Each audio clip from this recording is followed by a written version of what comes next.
Magandang umaga mula sa Pag-asa Weather Forecasting Center. Ito ng ating update sa magiging tayo ng panahon sa susunod na 24 oras. Kahapon ay opisyal lang ang dineklara ng Pag-asa ang pagtatapos ng Northeast Monsoon Season. Kaakibat nito ang patuloy o yung epekto naman ng easterlies o yung mainit na hangin galing sa Karakatang Pasipiko sa malaking bahagi ng ating bansa sa mga susunod na araw. And for the next 24 hours, dahil sa easterlies, makakaranas tayo ng mga pag-ulan sa silangang bahagi ng Luzon. Samantala dito sa Metro Manila at sa lalabing bahagi ng ating bansa ay mas maaliwala sa panahon na ating inaasahan, mainit at maalinsangan na may tsansa ng pulupulong pag-ulan na may pagkulog at pagkidlat na dulot ng localized thunderstorms. At para naman sa magiging lagay ng ating panahon ngayong araw dito sa Luzon, dahil sa easterly, sasahan natin itong mga kalat-kalat na pag-ulan na may pakulog at pagkilat sa eastern section ng Luzon, particular na sa mga lalawigan ng Aurora, sa Quezon, pati na rin dito sa area ng Camarines Norte. Ngayong madaling araw pa lamang may mga pag-ulan na tayong naobserbahan sa ilang areas ng Calabarzon, pati na rin dito sa Bicol Region. Panandalian lamang yung mga pag-ulan na ito at bago sumapit ang tanghali, inaasahan natin na mas magiging maaliwalas na ang ating panahon. Ngunit pagsapit ng hapon hanggang sa gabi, magdala pa rin tayo ng payong dahil posibleng pa rin nating maranasan yung tsansa ng afternoon rain showers or localized thunderstorms.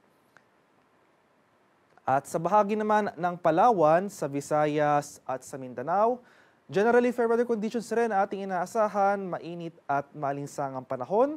And ngayong madaling araw, may mga pag-ulan rin tayong naobserbahan na dulot ng thunderstorms dito sa area naman ng Eastern Visayas. Panandalian na rin yung mga pag-ulan na ito, mas magiging maaliwalas ng ating panahon bago sumapit ang tanghali. At may chance muli tayo ng mga pulupulong pag-ulan na may pakulog at pagkilat na dulot ng thunderstorms pagsapit ng hapon hanggang sa gabi sa malaking bahagi ng Palawan, sa Visayas at sa Mindanao. At sa kalagayan naman ating karagatan, sa kasalukuyan, walang nakataas na gale warning sa anumang baybay na ating kapuluan. Ngunit iba yung pag-iingat pa rin sa ating mga kababayan na maglalayag, especially dito sa eastern section ng ating bansa dahil posible pa rin tayo makaranas dyan ng katamtaman hanggang sa maalong karagatan. At para naman sa ating 3-day extended weather outlook sa mga piling syudad ng ating bansa, for the next 3 days sa malaking bahagi ng Luzon, easterlies pa rin o yung hangin na nanggagaling sa Karakatang Pasipiko ang weather system na ating mararanasan or i-expect. At dahil sa easterlies, sa araw ng Martes, March 26, asahan natin yung mga tsansa ng kalat-kalat na pag-ulan na may pagkulog at pagkilat. Mataas sa tsansa na ang pag-ulan ang ating posibleng maranasan sa bahagi ng Bicol Region pagsapit ng Martes. Pero generally, fair weather conditions naman ang ating posibleng maranasan sa malaking bahagi ng Luzon for the next 3 days. Temperature forecast para sa Metro Manila sa susunod na 3 araw, posibleng maglaro mula 24 to 32 degrees Celsius. 14 to 24 degrees naman dito sa Baguio City at 24 to 32 degrees Celsius sa bahagi ng Legazpi City.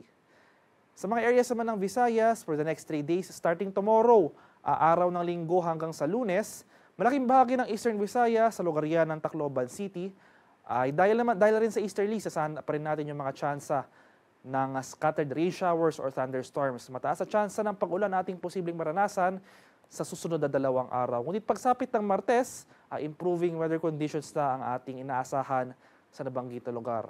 Rest of Visayas, for the next 3 days, magpapatuloy itong maaliwalas sa panahon, mainit at maalinsangan, maliban na lamang sa mga tsansa ng localized thunderstorms pagsapit ng hapon hanggang sa gabi.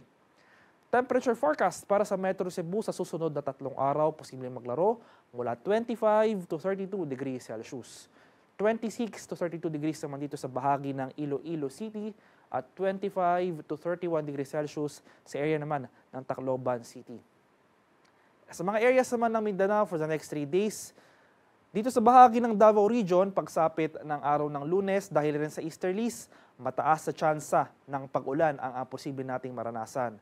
Improving weather conditions sa ang ating inaasahan pagsapit ng Martes sa malaking bahagi ng Mindanao.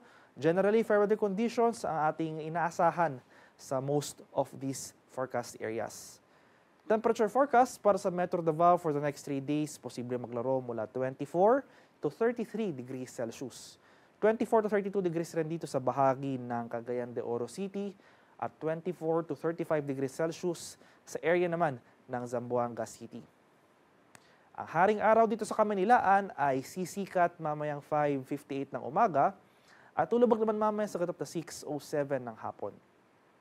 At para sa karagdagang impormasyon tungkol sa ulat panahon, lalong-lalo na sa mga rainfall or thunderstorm advisories na posibleng i-issue ng ating Pag-asa Regional Center sa ating mga lokalidad, i-follow kami sa aming Facebook at Twitter accounts at DUST_Pag-asa.